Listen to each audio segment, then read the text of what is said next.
ALS was pretty unknown. It was discovered about 150 years ago until Lou Gehrig was diagnosed in 1938. Now, for those of you who don't know who Lou Gehrig is, he's probably the greatest first baseman that ever played Major League Baseball. Played on the New York Yankees. He won several World Series, a long list of personal accomplishments, but he's most known for his consecutive games played. 2,130 games, 14 years, never missed a day of work. So on July 4th, 1939, Yankee Stadium, he's been diagnosed with ALS. A doomed Lou Gehrig walks up to the microphone. He was called the Iron Horse because of that record. He was a physical specimen. And this is the irony, the Iron Horse, consecutive games played, never missed a day of work in 14 years. He gets a disease that's slowly going to rob him of every muscle in his body. He comes up to the microphone and he begins to list all the reasons he appreciates what he has been given in life.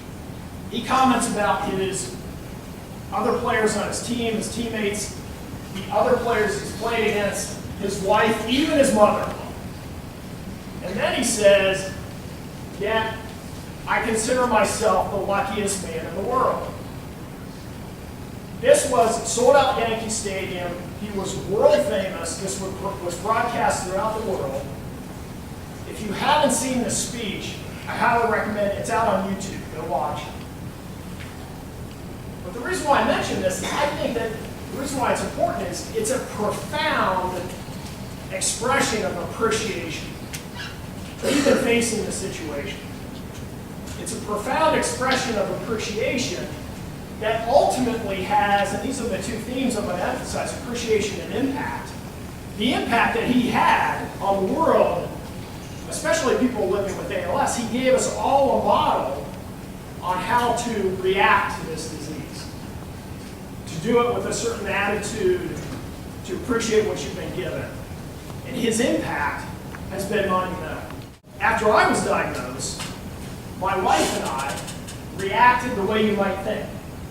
It's a crushing, crushing diagnosis. But we began to appreciate all the things and all the reasons that we're lucky and that we're fortunate. We have a great family, immediate family, extended family. We have a great network of friends. We live in an amazing community. And we began to not only appreciate what we have, but we began to become concerned about people who don't have the resources we need. We're not wealthy, but we have enough to be able to manage this disease. But we know other people don't have that. So in response, like Lou, we decided to form a foundation called Live Like Lou. And that's what I want to tell you about.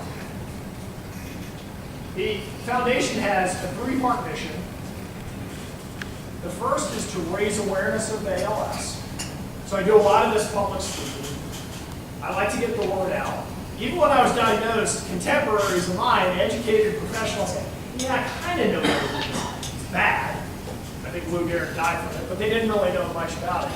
I love talking to smart young people and telling you about this now because of the possible impact that you could have on this. We have been featured in several media outlets in Western Pennsylvania, but we also have a project that I think is significant for the Academy. We met a famous sports photographer in Pittsburgh by the name of Dwayne Reeder. And we said we want to raise the awareness of ALS, and we think we should do that by exposing what the disease does. What you can do, the only way to do that is to show my body over time. So Dwayne has started to photograph me. We've taken a few so far. And he's going to do that every quarter, every 3 months, all the way through the process.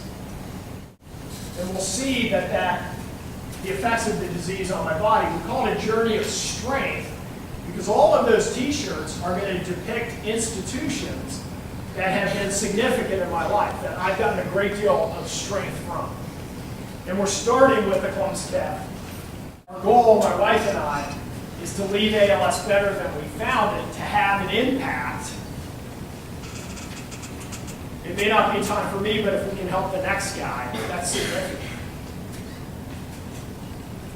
So, I want to leave you with the two themes we've been talking about: appreciation, and in there I think is humility.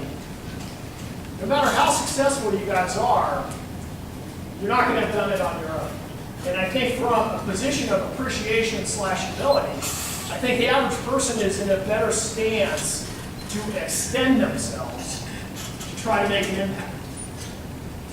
Ultimately, all you guys are going to be wildly successful. It's not going to be about your title, your car, your bank account, your house.